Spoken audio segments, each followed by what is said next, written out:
We begin the formal meeting now. Welcome to the 16th meeting of 2013, the Rural Affairs, Climate Change and Environment Committee. Members and the public should turn off your mobile phones, Blackberries. Leaving them in flight mode or on silent will affect the broadcasting system. And I have no apologies. Agenda item 1, decision on taking business in private. The first item today is for the committee to decide whether to take items 4 and 5 in private. Are we agreed? Yes. Thank you. We now move on to agenda item 2, which is subordinate legislation.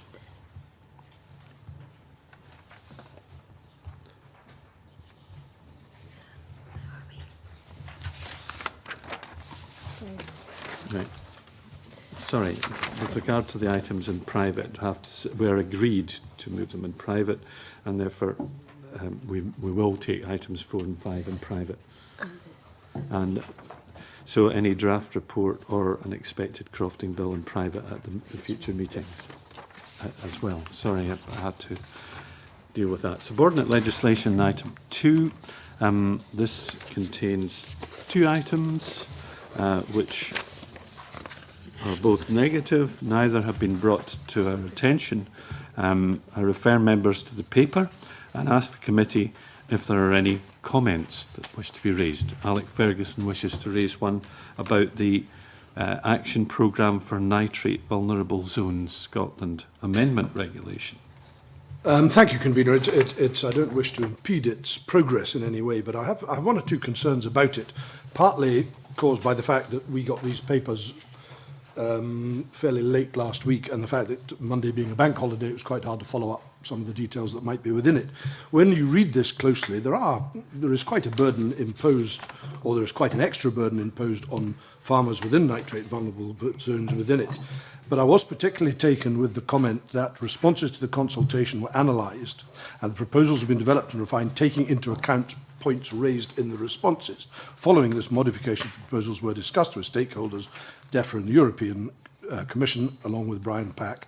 The regulations embodied changes from the version of the programme consulted upon. And what I would like to have known, and I don't know whether it's possible for somebody to contact us about this before in the time available, what I would like to have known is what changes were made to the original proposals given the responses to the consultations, because I think that would have been quite useful. The lead report isn't due until the 20th of May, so there is leeway to consider the SSI again at our meeting on the 15th of May. It's possible to write to the government for some clarification on these points, if members are so minded, and we have the time. I would like to suggest that if as I say, I don't want to impede the thing, okay. But if it was possible to get further information of that type, that would be useful to me. Claudia Beamish. Thank you, Convener. I'd like to support that because earlier, before the consultation, I was approached by a number of farmers who had concerns, so I would certainly like to know what the modifications were. We can arrange for the clerks to have such questions drawn up in concert with Mr Ferguson and Ms Beamish. Okay?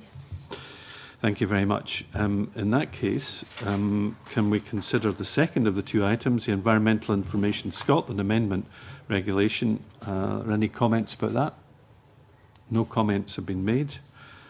Therefore, the committee agrees that it will not make any recommendations in relation to that instrument, but we will delay the agreement about the previous one.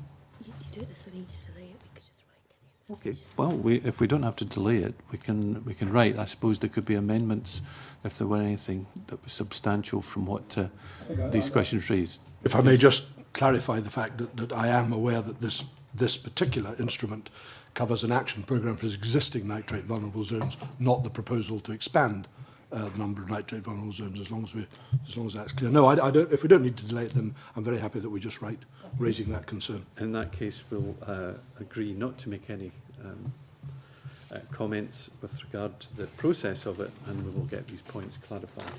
Okay, righto. A little bit of excitement with negative instruments. Agenda item 3 is marine issue evidence session and consideration of our work programme. Recently the committee agreed to take evidence on marine issues. We've already heard from Marine Scotland and from stakeholders, and today we hear from the Cabinet Secretary. The committee will consider all the evidence heard over the last few weeks before writing to the Scottish Government with any views ahead of the Government's planned consultations in the summer of 2013. So I welcome Cabinet Secretary Richard Lochhead and David Palmer, Acting Head of Division Marine Scotland, Scottish Government, to the meeting. Morning, gentlemen. And ask the Cabinet Secretary if he'd like to say a few words on the issue before we start. Good morning, Convener, and good morning to the committee. I'm just recovering from my bout of panic that you may have been about to ask me questions in natural vulnerable zones. But thankfully we're staying at sea and hopefully discussing the marine environment. Clearly I don't have a prepared statement. I'm just here to answer your questions on what is a landmark piece of legislation passed by the Parliament back in 2010, which is the Marine Act for Scotland. And clearly this highlights how marine issues have risen up the agenda dramatically in recent years, partly due to increased knowledge and scientific awareness, and also because clearly this country's future very much depends on the success of using our seas in a sustainable way, and there are a number of competing industries who would like to take forward plans in our waters, and we have to make sure we balance the environmental with the economic interests in doing that. So as we look forward to our first network of marine protected areas and taking forward the other measures within the Marine Act, particularly of course overarching marine plan for Scotland, I think these are exciting times for Scotland's marine environment and all the species and habitats within that, as well as the industries that depend upon it for creating jobs in this country. Thank you very much. We're aware that the National Marine Plan involves processes that will take some time, and the timescales, first question I want to ask about, because there has to be cooperation with the UK Government. So what timescale are the two governments working to, and what stage are the negotiations between them at? And what's the key areas of discussion and negotiation that there have been? Thank you.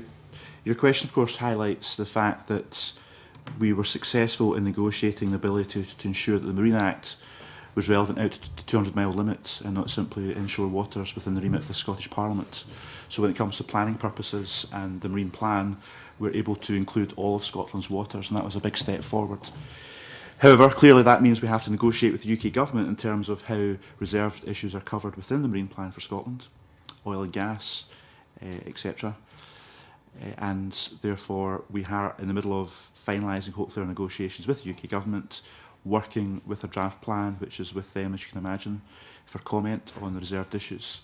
In terms of timescales, I think we'd hope to conclude our discussions with the UK Government very shortly, and that will allow us to get to consultation in July of this year with a view to adopting the plan in early 2014. What key areas were there in the discussions, and have there been areas of disagreement so far?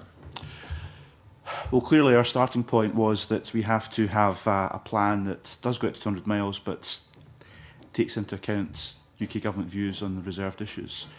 Primarily, of course, oil and gas, which is a hugely important industry to Scotland, and of course defence issues as well. So I expect that the plan will not deviate from the status quo in terms of a relationship with the UK Government on these issues. Okay, thank you very much. One supplementary from Graham Day. Thank you, Convener. Good morning, Cabinet Secretary. By way of a scene setter, could you outline for us how robust you feel the science that's informed the process up till now is, and perhaps how it was gathered? And at the risk of getting ahead of ourselves here, what's the plan going forward, in terms of assessing the success or otherwise of this, marine protected areas? I mean, for example, would there be a plan to review the whole set-up 5 years, 10 years down the line, or would there be scope for, if there emerges an issue with an individual MPA, that there would be some assessment and action taken on an individual basis? Well, firstly, we of course will have to report back to Parliament in 2018 on the marine protected areas as they are at that point in time, having published them in 2012 in terms of laying down our progress with the MPAs, and then 6 years later we have to go back to Parliament. But of course a huge amount of work will happen in between times, and we're at the stage now, of course, about to get to consultation on the proposed marine protected areas, which will be part of an overall network, with existing designations taken into account as well, through largely European directives.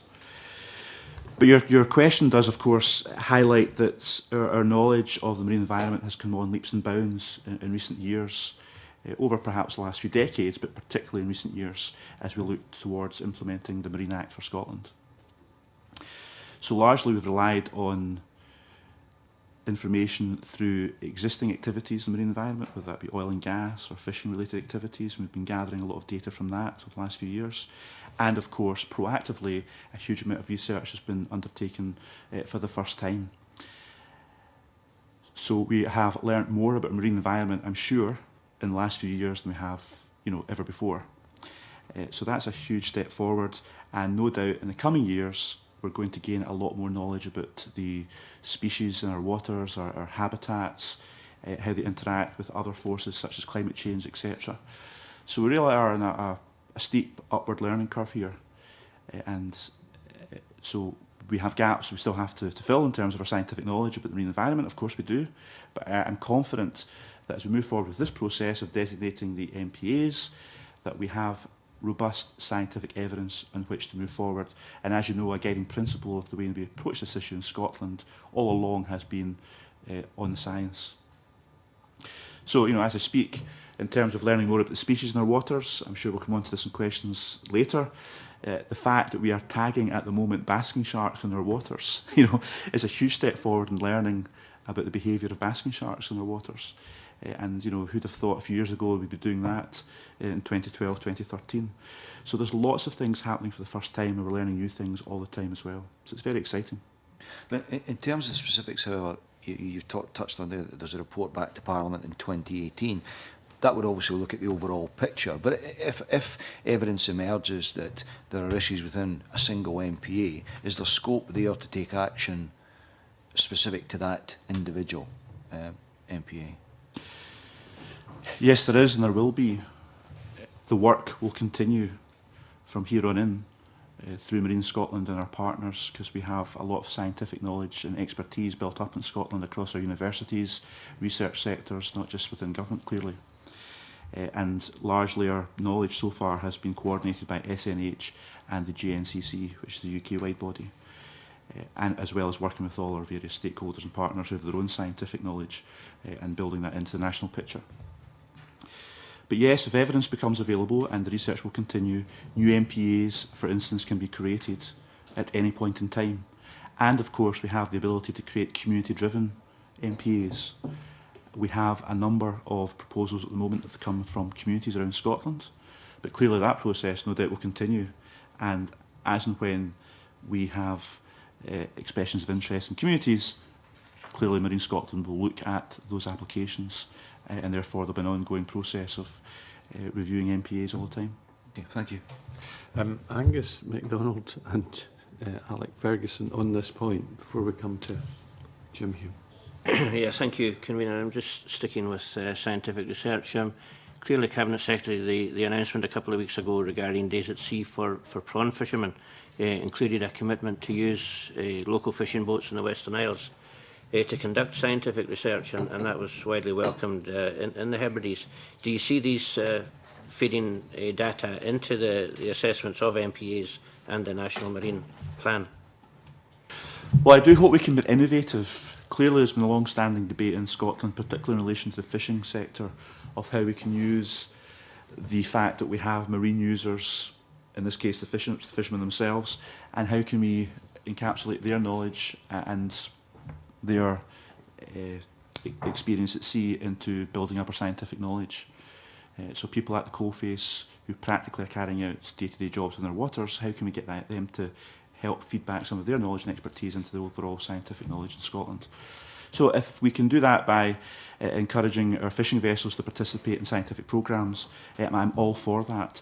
The particular initiative you referred to, of course, relates to how we manage days at sea for fishing vessels on the west coast of Scotland. We faced a very difficult decision because the prawn stocks have not been appearing in the North Sea. There's been increased pressure from North east-based boats more than before to fish in West Coast waters, and of course the West Coast fishing communities are concerned that they have enough days at sea left for their own needs. So we've had to balance that additional pressure from the East Coast and West Coast waters with protecting the interests of West Coast fishing communities. I'm confident that the fishermen in the West Coast will be able to fish their quotas in 2013 in terms of the amount of time they'll have at sea. However, we do recognise there has been a small cut of 5% for some vessels, just some vessels. And to help make up the income that may be lost by those vessels, we're offering those vessels the opportunity to participate in scientific programmes. And if that knowledge gathering can help towards the designation of MPAs or increase our scientific knowledge of what's happening in the West of Scotland waters, that's a good thing. And thank you. I just wanted to follow up a little bit on the question of scientific evidence, because the government's own guidelines for MPA identification are to use the best available science. To use the best available evidence, and that's as stated by Marine Scotland. Given that determination to use the best available evidence, I don't quite understand the logic in delaying some of the proposed implementations for MPAs.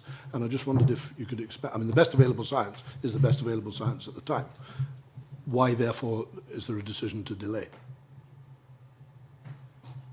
I indicated before, we're in a very steep learning curve here. So at any point in time, yes, we have a set amount of scientific knowledge, but that's improving all the time. And when we have proposals from, be it communities or in this case stakeholders who we've been heavily engaged with over the last couple of years in terms of taking forward the network of MPAs, clearly we have to justify taking forward any particular proposal. And if there's a scientific gap, it may be worth trying to plug that gap, because as I said before, there's ongoing scientific research all the time. So one big issue just now, of course, is the behaviour of mobile species in our waters. And if we are to create MPAs, for instance, to protect certain species of dolphins or whales or porpoises, but we don't have the knowledge of where they congregate, where they breed, where they feed, then it's very difficult to take a decision of where the MPAs should be. So that's why in some cases we're unable to take decisions at the moment, why in other cases we thought it was worthwhile waiting until we listen to the concerns of stakeholders, the views of stakeholders in terms of the nature of the MPAs, location of MPAs, and clearly the social economic impact of establishing MPAs as well. So I think it's worth getting right if it means waiting a few extra months, and that's why we've decided to bring together all our consultations this summer in terms of renewables, in terms of marine protected areas, and in terms of the National Marine Plan. They're all very closely aligned, they're all very closely related, and will influence each other. So we're going to have an overall consultation with those three streams of documents available. Okay, I might come back to that, but thank you for the time being. Thank you. Jim Hume. Thank you. Thanks, Convener. And good morning, Cabinet Secretary. It would just be interesting if it's the government's intent to bring forward all 33 Scottish MPA proposals in the consultation, and also whether they would also be including the search locations in the consultation also. Yeah, I'm happy to confirm that I will bring forward all 33 proposals for consultation and the 4 search locations as well. And we'll clearly listen closely to the views of Scotland as we take forward the final decisions. No, absolutely, no, that's great. And just it's almost part of what Alex was going on as well regarding some of the proposed areas. They have changed dramatically in some parts. I'm thinking of the Firth of Forth, for example, and south of Skye. And as Alex Ferguson's already said, the government's principles were that we would use the best available science, but the statements from SNH and JNCC and their advice to government was that some alternatives had been sought as a result from fishing or renewable sectors. So which is it, or is it a mixture of all? Well, there's, I guess, 2 scenarios that could change the number of potential MPAs. One, of course, is the fact that you have search locations, and you may look at a large area, such as the Firth of Forth, and in time you narrow down as you learn more about the features within that area. And then once you identify the features, you take a decision of whether or not that should be proposed as an MPA. So in the Firth of Forth, if my memory serves me correctly, we started off with quite a large area, but the more we learned about features, we broke that down to 3 or 4 potential MPA areas. because we identified particular features that may need protected. So clearly that influences, you know, the statistics in terms of one big area going down to maybe 3 smaller areas or whatever. But, you know, we just have to take a decision guided by the science as to where the features are. Now, of course, as part of that process, and this is perhaps the second point I was going to make, is as we've been discussing with stakeholders and consulting, you know, we do have to balance the interests of the renewable energy sectors, the fishing sectors, provided there's not some major conflict with the science. And that has to be taken into account in terms of which features we think should have priority for protecting. Okay, thanks. And just going on to protection, I think there's 43 species and habitats that will be given conservation protection. But of course, I think there's around 6,500 Scottish marine species.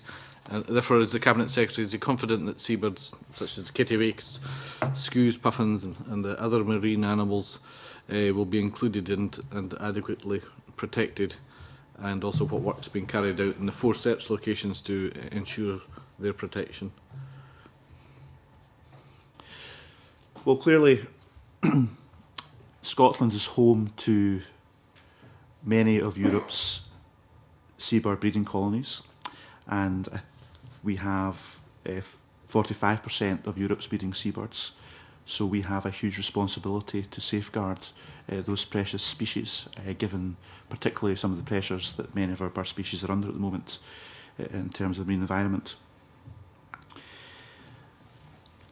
At the moment, many of the migratory bird species, of course, are protected under European designations, under the Birds Directive, and we also have other species protected under the Habitats Directive. So in terms of building an MPA network in Scotland, we have the nature conservation marine protected areas being proposed at the moment, of which there are 33. We also have the 4 search locations for the mobile species. And then we have 31 special protected areas in the marine environment, and we have 40 special areas of conservation, with the latter being for dolphins, whales, porpoises, etc., and the former being for seabird colonies. So within that overall network, in the marine environment, we could potentially have, I think that works out at 108 sites within the network. And that alone could represent potentially 20% of Scotland's waters. So the question is, are seabird populations being protected within that network? Well, the black guillemots, for instance, not being a migratory species, were not included within the European protection, therefore we have incorporated that into the MPA proposals.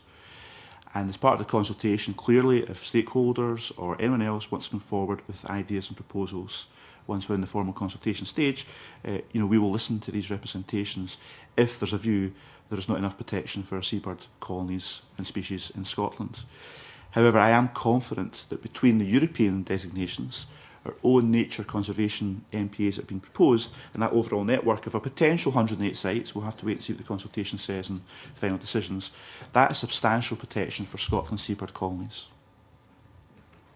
I think, correct me if I'm wrong, but I'm led to believe that there's only 3 of the sites given conservation objectives of recover, meaning to increase the number of species. Is that correct, and is that enough, do we think? I'll certainly check that figure for you, unless David, my colleague here, has got the answer off the top of his head. But I'll check that figure for you. Clearly, this is where we do rely on science, because I guess you can see damage when you see it, but measuring the damage and understanding how the damage was caused at any particular location is perhaps a much more difficult question to answer. And the reason why we want protection in the first place is that some marine features require a lot more time to recover than others. So a coral reef, for instance, clearly potentially thousands of years to recover, so we have to protect that to make sure there's no further damage. Other marine features, if there is damage, clearly might be able to recover in a shorter space of time, depending on the nature of whether it's species or landforms or whatever. So we have to understand that. So there are, yes, some areas that have to recover, and I'll check those figures for you. Thanks, convener. Claudia Beamish. Good morning, Cabinet Secretary. Could I ask you, again on MPAs, a little bit more broadly about any comments you have in relation to the obligation under the Marine Act to enhance the Scotland seas? And I've got a follow-up to that, but I wonder if you could make any comment on that. Well, I think it's right to have an obligation placed upon governments in the public interest to enhance our marine environments where that's possible. And that is why I think this bill is so exciting. Clearly, the first stage has been the learning process of identifying and designating our precious marine features. And that in itself attaches value to the marine environment and the amazing species and landforms we have within the marine environment. So we're much further forward than where we have been, as I said before, in previous years. And now the big challenge is to go through the formal designation and work out how they can best manage to protect them for the future and all the qualities they deliver for the marine environment. And in some cases, in relation to the previous question, once they're protected, that will help them recover, which is good for enhancing the marine environment. And in other cases, just by designating them, they will be protected because any future activities in those areas will have to take into account the designation. So I think that's a big step forward for marine conservation. Right, thank you, that's helpful. Could I just go a little further into the definitions, just to seek some clarification on that, in terms of the definition of to conserve and also to recover, because I'm certainly not going to say that I've read all this information about the common skate, but I understand that there's I do know what one looks like, but I understand that there is a concern expressed by some of the environmental groups that that historically that this fish is still at risk, and yet it's in the conserve category. So I'm just wondering how these definitions have been formulated, if you could sort of clarify that for me. Well, we very much rely on scientific advice for defining the state of fish stocks or any other marine feature for that matter. So it's a case-by-case basis, and we do just rely simply on scientific advice. However, the National Marine Plan for Scotland clearly will set out our policies for our marine environments. So that will include all the various sectors, and of course it will include fishing. So we have sea fisheries objectives at the moment, guided by science, and that will be incorporated within the National Marine Plan. So in terms of where possible, the Marine Plan can help stocks recover. Clearly that will be a factor within the Marine Plan, because that's already our policy, and the Marine Plan is bringing all these things together in one document, in one plan. And that in turn also relates to the Common Fisheries Policy, which also lays out our objectives for recovering certain fish stocks. So, to answer your question, scientific advice already exists for many of our species, particularly sea fisheries, and that will be incorporated into the National Marine Plan in terms of how we use our waters and how we recover stocks, or whatever objectives may be. Thank you. But Cabinet Secretary, in terms of the definitions, in terms of conserve, if the stock is at a very low rate at the moment, which I understand it is with the common skate, then I don't understand, as a layperson, how that species has been put into the category of conserve rather than recover, for instance. So I'm just wondering how those definitions have been arrived at. Right. Again, I can only answer that question by saying it's down to the scientific advice. So at the moment, for instance, within the Common Fisheries Policy reform, it's taking place in Europe, and I'll tell the committee that comes to a head next week, and I'm heading out to Brussels on Sunday for those negotiations, so I might be in a better place to inform you of how these conservation policies will be taken forward after next week at some point. The policy is looking at setting long-term management plans for fish species and to achieve certain targets by certain years for each species. And the scientific advice feeds into that. And it's that advice that guides whether a stock should be sustainably fished where it is at the moment, or whether there should be measures put in place to help it recover to a different level by a certain date. And that's, so the definition is just by the science. I hope that answers your question, but we have long-term management plans for fish species, and these in turn guide what will go into the National Marine Plan. And just finally, in that area, is it the case that only 9 of the 33 sites, as I understand it, are actually identified as areas where recovery of specific species will is the purpose? Because 9 out of 33 perhaps doesn't seem very ambitious, but then again, I value your comments. I think that's an accurate figure, and I said to Jim Hume, I'd write back to the committee about how these issues are defined and the exact nature of them. We can only go on the science we have. That figure may change in the future as other marine features are perhaps discovered in our waters, which do need to recover and may then fall into that category. At the moment, all we can go on is the scientific knowledge we have at the moment. So, as I said before, we're trying to find features of significance that need to be protected, and if there's features which have damage and need to recover, then clearly that's an objective in itself. Another follow-up on that, Alec Ferguson? Yeah, just very briefly, thank you, Convener. And again, it's on the enhancement and recovery of fish stocks. It's been put to me specifically by members of the recreational sea angling sector that that is a very worthwhile aim of the Marine Bill, but that there are a large number of species of fish, particularly in inshore waters, for which there is no real baseline measurement. And the question that's been put to me, and I'm interested in how this can be taken forward, is how any recovery or indeed enhancement of those fish stocks can be measured when there is no accurate baseline measurement for them. The Cabinet Secretary will be aware of the importance of the recreational sea angling sector. I remember him coming to Dromore to launch a report stating that it was worth, I think, 25 million a year to the local economies. And obviously there is a concern as to how this bill might impact on them. So how can we measure the improvement in enhancement and recovery of these stocks, for which there is no baseline measurement? Well, that's a good question, because there are gaps in fisheries science in Scotland, and we have to target our resources as we have done over decades, not just this government, but previous governments. We always have to target our scientific resources. And clearly, in terms of cod stocks, for instance, that has soaked up a lot of our scientific resources in recent years because of the cod recovery plan and the focus on that particular stock and the need for it to recover.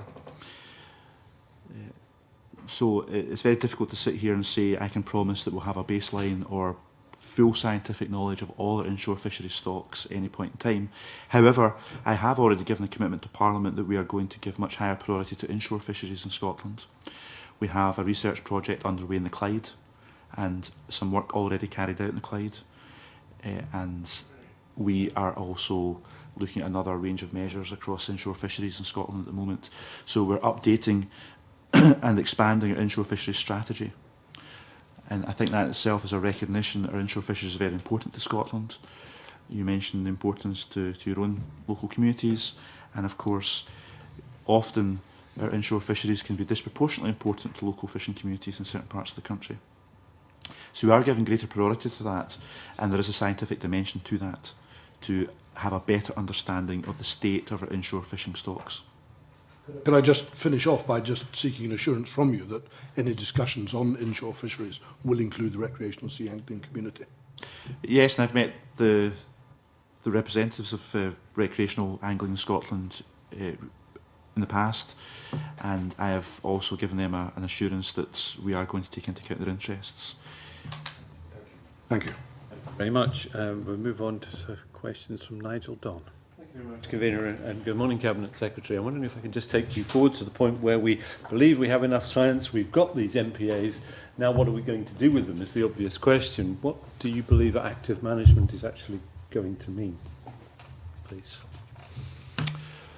Well, clearly, once a marine protected area is designated as such, then firstly, we will have to look at a management plan for each MPA, and in some cases that may be very light touch, and in other cases there may be interventionist measures that have to be adopted. But clearly there will be a variety of MPAs out there, and each case will just be looked on its own merits. So that's the first issue, and when we have the consultation published in the summer, there will be outlined details of potential management options for each MPA when that happens. So clearly, no doubt, there'll be some strong representations we receive from across all different sectors and across the country as to whether or not they're appropriate or need to be enhanced or go too far. And that's part of the consultation process. And then secondly, of course, when a marine licence is applied for by any particular sector, clearly the application process will have to refer to the designation in the management plan. I appreciate the consultation is to come, but I'm just wondering whether I can put together a kind of list in my own mind of the kind of things that will have to be actively managed, which presumably has to do with fishing and might in the limit be a complete no-take zone. Presumably there might be restrictions on dredging and what you can take from the seabed. And presumably there would be restrictions, limitations, or perhaps an absolute ban on drilling for oil, gas, or anything else that interferes with the seabed. I mean, those are the obvious things that occur to me as an absolute layman in these things. Are there other issues that might be engaged in that? Well, clearly the starting point is human activity will have to be assessed in terms of its impact on that marine feature that has been protected under a marine protected area. And as you can appreciate, if an application comes in for a licence for one particular activity in one particular MPA, that will have unique circumstances and unique features. So it's difficult to predict exactly what will happen. It could be the direction a pipe takes. It could be the kind of fishing that's permitted.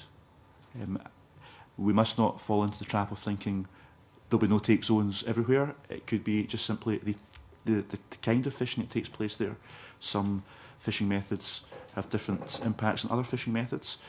And of course, in terms of wider energy activity or telecommunication activity or whatever it may be, there will be bespoke management plans for each MPA. In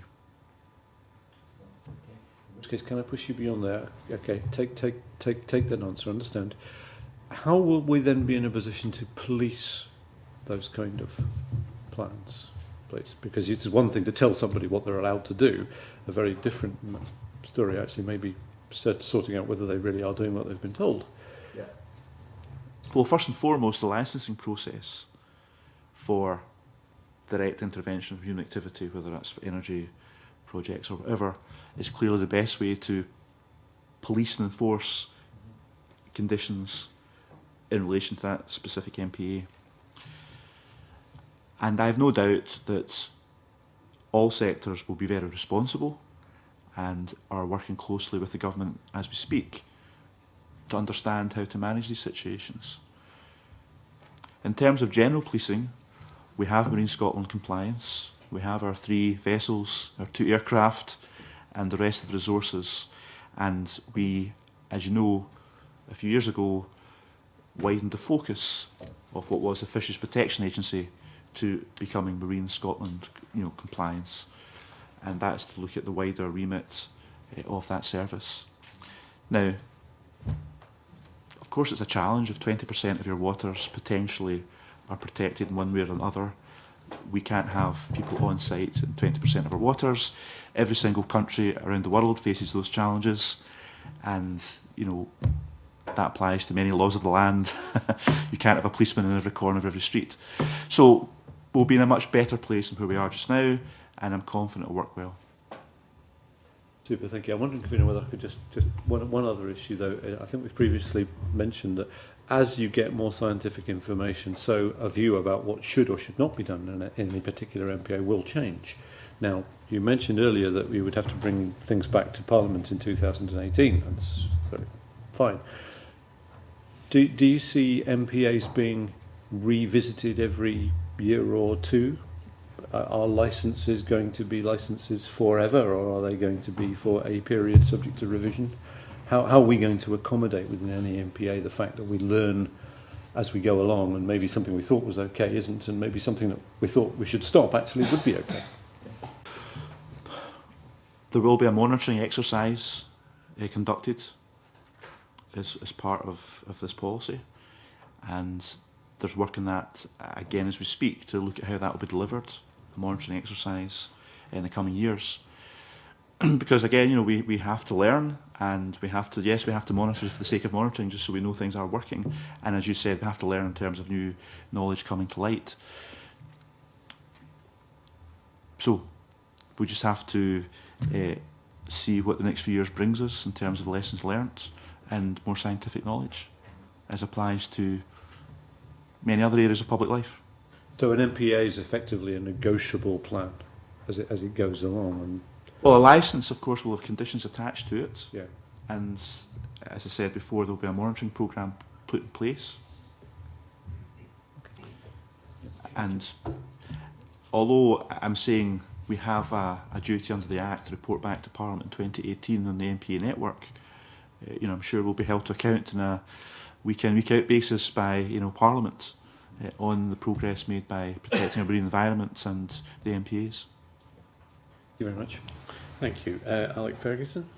Thank you very much, Convener. I just have a very brief question, really, Cabinet Secretary, on the subject of the consultation that's coming up. And could I just ask you whether that consultation will contain specific details on the management of individual MPAs, or whether it will be a more general consultation? And if it's a more general one, would you anticipate a further round of consultation on individual MPAs with input on the management of those areas? Well, my colleague nodded as you were asking that question, which gave me great comfort that when I say yes, it's supported by my officials. I nearly stopped asking the question. Yes, the management options will be part of the consultation. Clearly, until specific licence applications come in for MPAs, the detail of management options will be difficult to predict, because you don't know what the nature of the project is. And the designation of MPAs has to go through Parliament, and there'll be, you know, opportunities for taking views on all these issues. And it is worth making the point that the way we've approached this has been welcomed by stakeholders generally in terms of the consultation so far, and our process we've put in place for taking forward identification of MPAs and the National Marine Plan for Scotland. And some of the criticisms that perhaps have been directed elsewhere on these islands, thankfully I think we've avoided in this country. We've worked quite closely together, and you know, my intention is to keep up that spirit of good consultation and working with people who've got a lot to contribute to this process. And now Dick Lyle. Good morning, Cabinet Secretary. Can I expand on the point that Alec has just raised, and can I say that I also am excited by the bill and the way that we could manage Scotland's marine shores, etc. We had a couple of weeks ago evidence from three of David Palmer's colleagues, and there were a lot of points were put that these three people will actually control, but again, at the end of the day, you will make the final decision.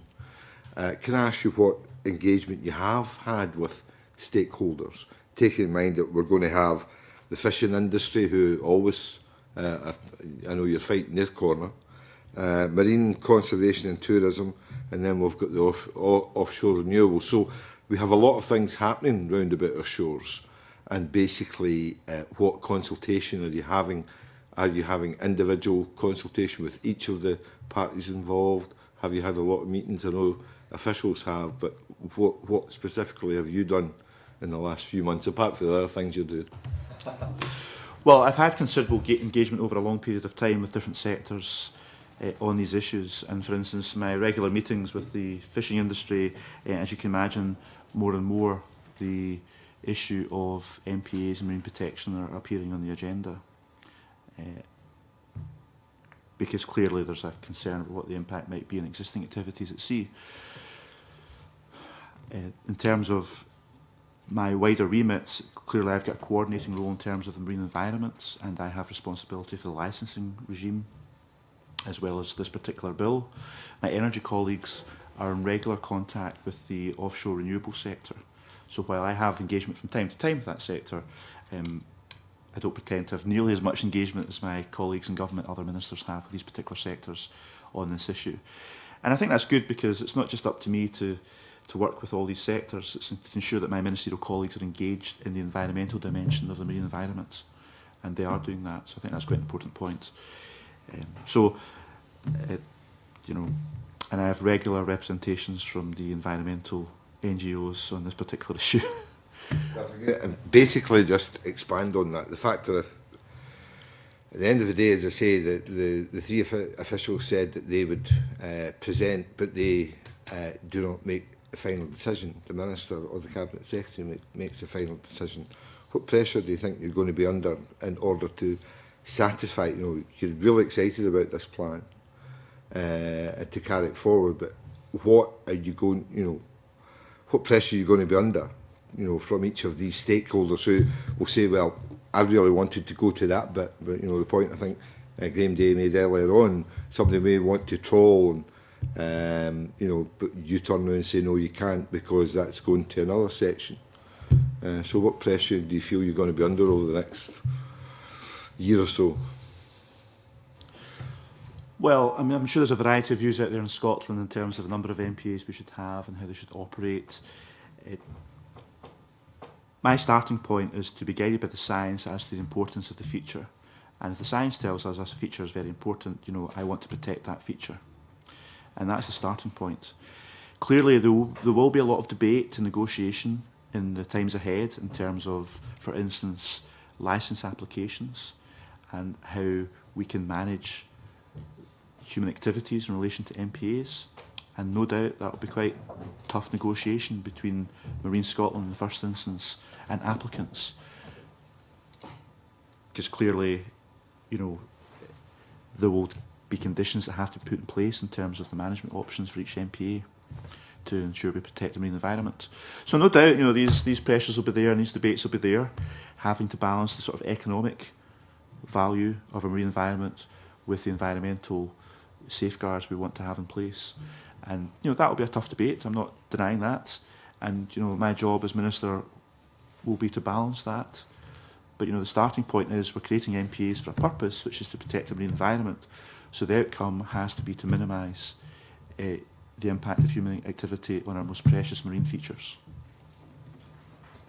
Jane Baxter has a supplementary. Thanks, Convener. Morning, Cabinet Secretary. Just with reference to your comments about consulting, the consultations you're involved in with stakeholders and also other ministers, is there any mechanism through which that can be shared?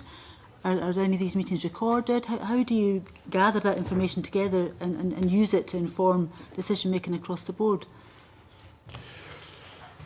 Well, the engagement between Marine Scotland and our stakeholders has been intense for the last few years, and you know, I've lost count of the number of workshops, consultation meetings. There's going to be another series of meetings taking place as part of the formal consultation in the summer around Scotland. There's a draft timetable in place, and I'm happy to ensure that's shared with the committee in case you want to go along to some of the meetings or whatever. And I'm happy to send a note to the committee as to what record there is of meetings that have taken place so far. Some will not have detailed minutes because, you know, they're so regular, these meetings. But as I said before, the feedback I'm getting from our stakeholders is very positive about the level of engagement on this issue. So hopefully there's no cause for concern. But moving forward, I'll take on board your desire to be kept informed about that. Yeah, well, it is my desire, but it's also about using that information so it's of value and used as much across the board to be useful to colleagues and to other organisations. Yes. Yeah. Okay, I'll take that point away and think over about how we can articulate that to the committee. Thank you. Next question, Angus MacDonald. Thank you, Convener. Clearly, Cabinet Secretary, local communities are also stakeholders. And as we've seen from previous attempts to designate SACs, for example, it's important to engage with local communities during the MPA designation process. So I was wondering what is being planned with regard to community meetings and engagement, and Also, ensuring that layman's terms are used rather than scientific or technical terms during the engagement. Are there plans for close consultation with the local communities in each of the areas? There has been considerable community engagements over the last couple of years on the various strands of work underway just now, particularly the Blue Seas Green Energy Plan, which is for developing offshore renewables. And there's been heavy engagement with communities around Scotland. And of course, some of the sites have been amended because of community engagement. Some in the Solway were removed from the proposals because of feedback from local communities. And hopefully that provides an indication we're listening closely to the views of communities.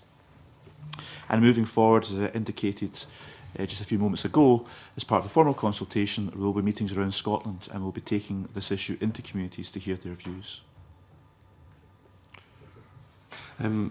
Jane Baxter.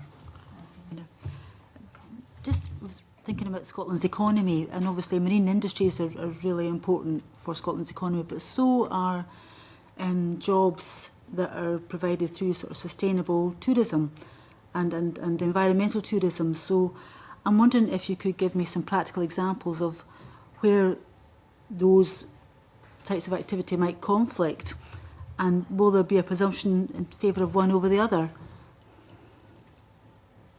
Well, wildlife tourism and marine wildlife tourism in the context of this debate has become increasingly popular over the last few years.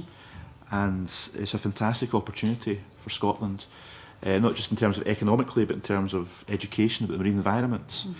If I can just plug an event I was at on Monday, the bank holiday, which was the Wild Festival at Spey Bay in my constituency at the Dolphin Centre.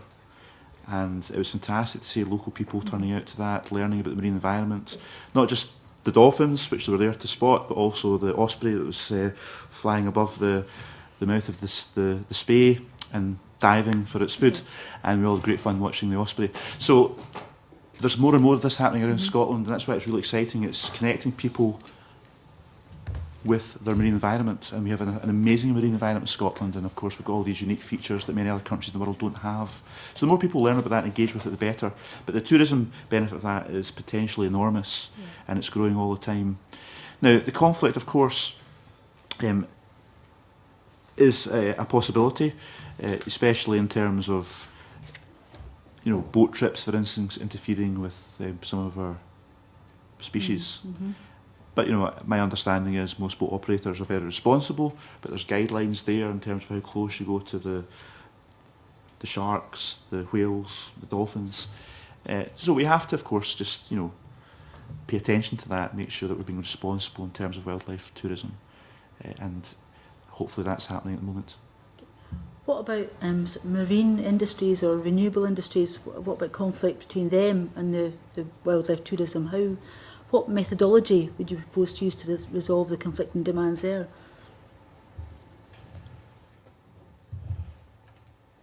Well, in terms of existing infrastructure at sea, there are usually zones around them in terms of how close you can go, etc. And I would expect that to be part of the agreement for offshore renewable sites as well. Just the way that you have I'm not sure if the phrase is exclusion zone, but you have the zones around, oil rigs and other installations, clearly for safety purposes. These kind of zones will have to be established, or are being established, for renewables, just like for the oil and gas industry.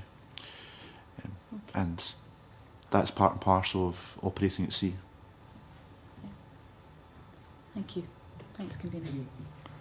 Yeah, Alec Ferguson here. Just very briefly, Convener, just can I take that a little step further, that if there was, in the course of bringing all of this marine plan together, and it's something that we talked about conflict resolution earlier on in our discussions, if there is a conflict between economic activity in the form of offshore renewables and marine protection, who wins, basically, I think is the best. And I know there are some areas where the areas of search and the proposed MPAs already overlap, but, if it's a economic activity in the form of offshore renewables or marine conservation in the form of an MPA, who wins at the end of the day? What takes priority?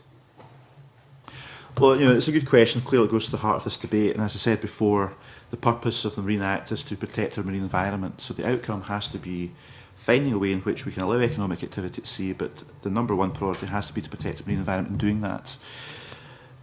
But in terms of the management plan for each circumstance, that's going to be the key to striking that balance. And we will have to rely on scientific advice as to what extent any human activity impacts the marine environment. We're not starting from a place saying that human activity should not impact the marine environment, but clearly if there's significant damage or any other threat that the scientific advice throws up, clearly that is going to have to be the guiding principle. So we just have to strike that balance. And in terms of working with the offshore renewable sector, I think there's a common understanding that we can be sensible at this. In terms of the actual impact of structures or human activity, it's going to be quite small in the overall scheme of things. So you may have a large area, but when it comes to the actual devices, I think you had some statistics that officials gave you when they were before you about how even though an area may be under consideration for renewable energy, when actually the devices go into the water, it represents a tiny percentage of that area. Yeah. So we just have to make sure that we're managing the impact of that on the marine environment. But in specific terms, would it be fair to say that rather like in the National Parks legislation, in which you and I served on the committee that drew up that legislation, where economic activity is very much encouraged, but at the end of the day, environmental protection is the overarching aim of that legislation. Would you say the same applies really in marine protected areas, that if it really came to a conflict between one and the other, environmental protection would take priority? That will be our guiding principle, but clearly the circumstances of each case has to be taken on its merits, because we are going to take into account social economic factors. Yeah. But clearly the purpose of the Marine Act is to protect the marine environment. Very diplomatic, Cabinet Secretary, thank you. I wonder if I could change the focus slightly, but look at the Cromarty Firth area, because it's an example where there's a lot of activity in oil and gas and renewables in the Cromarty Firth itself, but also of marine boat trips to look at dolphins and the like. So in fact, you've got an example there where it's possible to have the economic activity alongside nature tourism. So in fact, there are examples around the country, in fact, where it's entirely possible to reach a decision that's not either one or the other. Exactly, and that's why, without being presented with an exact scenario of human activity and the details of the marine feature, it's difficult to give an answer of how you would balance those interests, what would get priority. Because there are many examples where we can have economic activity side by side with protecting the marine environment. And that's the purpose of the Marine Bill, is to say that we accept there's human activity at sea, we think there's massive potential for more in the future in terms of renewable energy, marine wildlife tourism, wherever it may be. But now we have a marine plan, we're going to plan for that.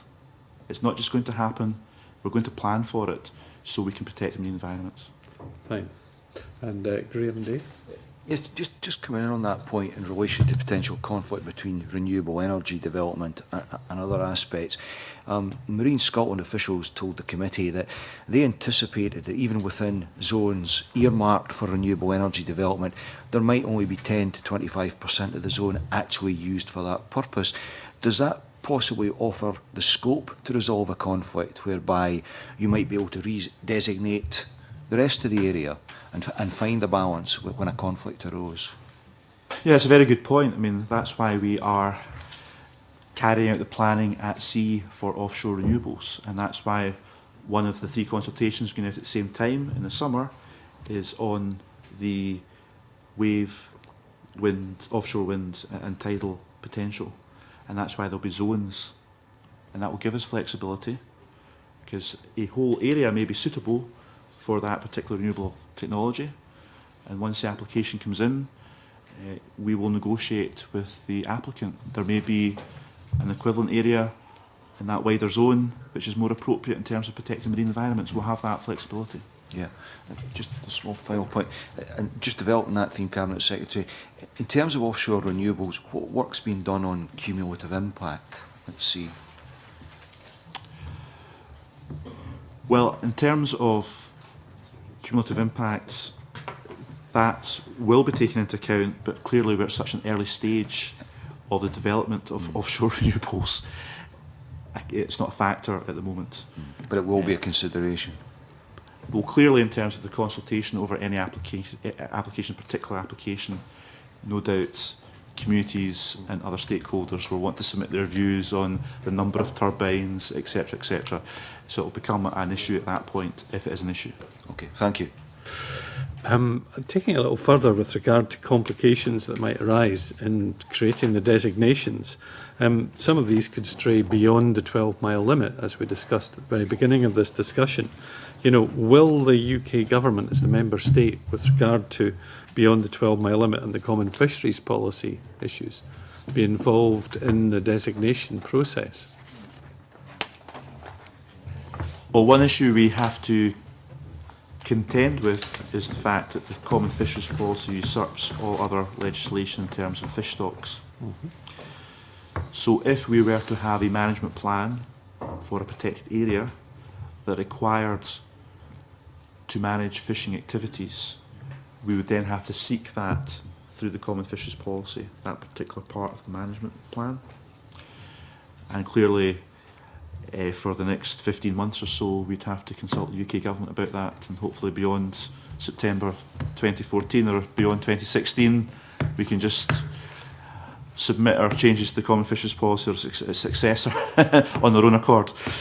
So yes, there is a dimension in terms of Europe, in terms of the UK, when it comes to fishing policy beyond 12 miles.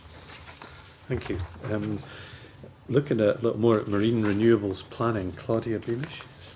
Thank you, Convener. In relation to that and more broadly, all the evidence we've taken in the sessions from yourself, Cabinet Secretary, and the previous two sessions has stressed the importance of robust science and of adequate data. And it's also been noted there are potentially a number of different data sets beyond the present Marine Atlas that are in existence to support different decisions and approaches to area use and designation. Research by the fishing industry, we've heard, marine conservation NGOs, and the renewable industry, and others have been mentioned as well. The extent to which this work is centrally coordinated or cross-referenced is unclear, certainly to me anyway. And I'm wondering, or could you sort of shed light on this, particularly in view of the fact that by 2018, I understand we are looking for as much of an ecologically coherent network as possible, and there will also be developments in climate change science, not least. So how is the data shared between the sectors, and should the Scottish Government, or could the Scottish Government facilitate this, and is some of the data likely to be commercially sensitive? I think, as I mentioned earlier on, that one reason why we have a lot of scientific knowledge that's built up is because of processes the oil industry's had to go through, the aquaculture sector, now the renewable sector when they're looking at their future plans, as well as what we're carrying out as a government and the university and academic sectors carrying out their own areas. So it's a good issue, and how do we coordinate all that and make sure we've got the maximum information in front of us when we're taking decisions. There is, of course, a marine science partnership in Scotland which helps achieve that. Also, we are looking to have an online portal in terms of the Marine Atlas that we published, you may remember, a couple of years ago, a fantastic document. The next version of that will be online, so it will be constantly updated with new information and new data and populated with that.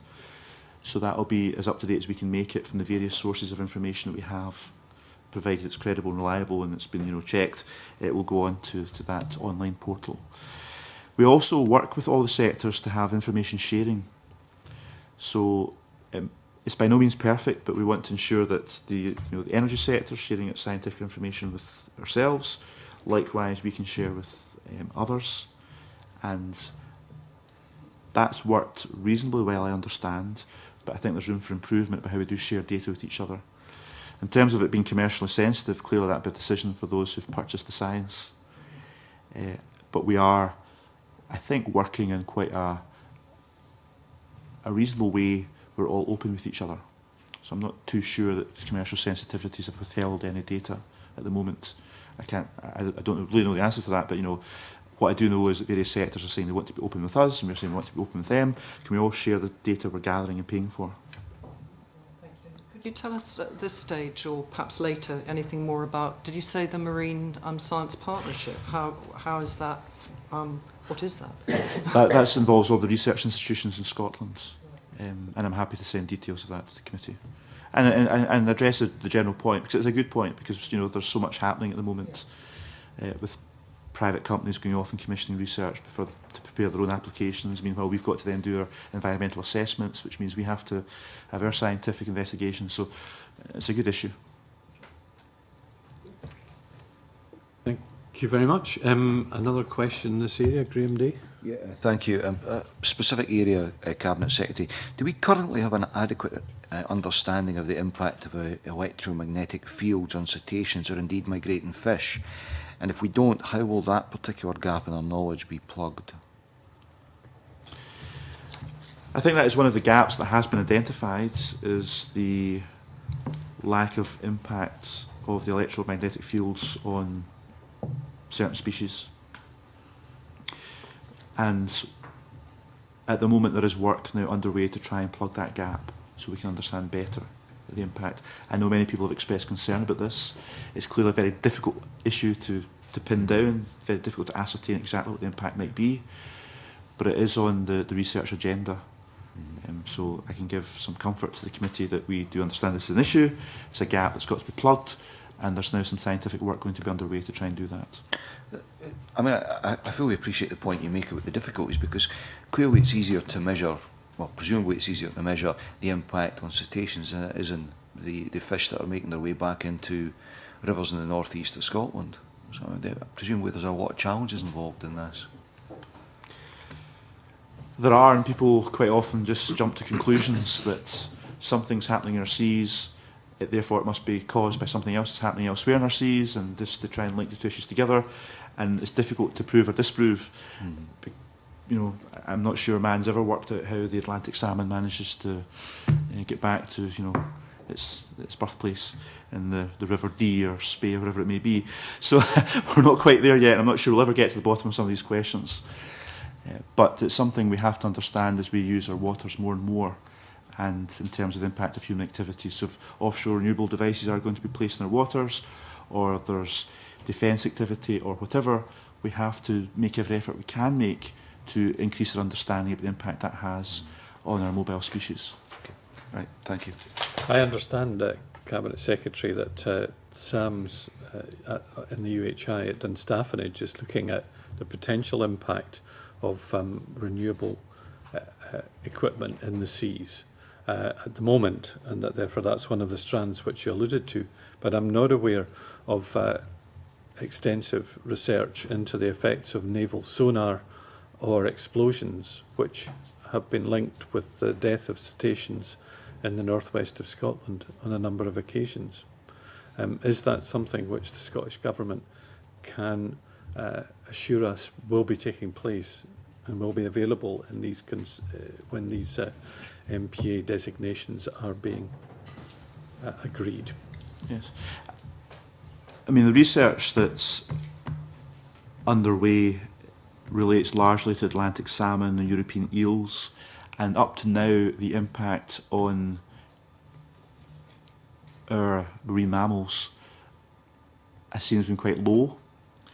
However, as I said before, it does remain a gap in our knowledge, and I think our research institutions are keen to do more work on this, and it's something we would be happy to encourage.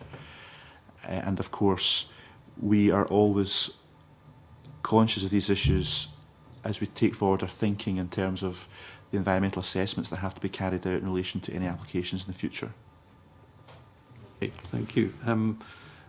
Alec Ferguson wanted a supplementary on this Yeah, if I matter. could just sort of extend a little bit on this subject of electromagnetic fields, which was raised by a witness at last week's session, but sort of got slightly left to one side. And it's a subject that's been raised with me again by the sea angling community, because my attention has been drawn to some initial research which would suggest that there are species, as I think you've already indicated, that could be affected by electromagnetic fields. And the phrase that raised an alarm with me is that these could form, and I do accept the word could, a migratory barrier.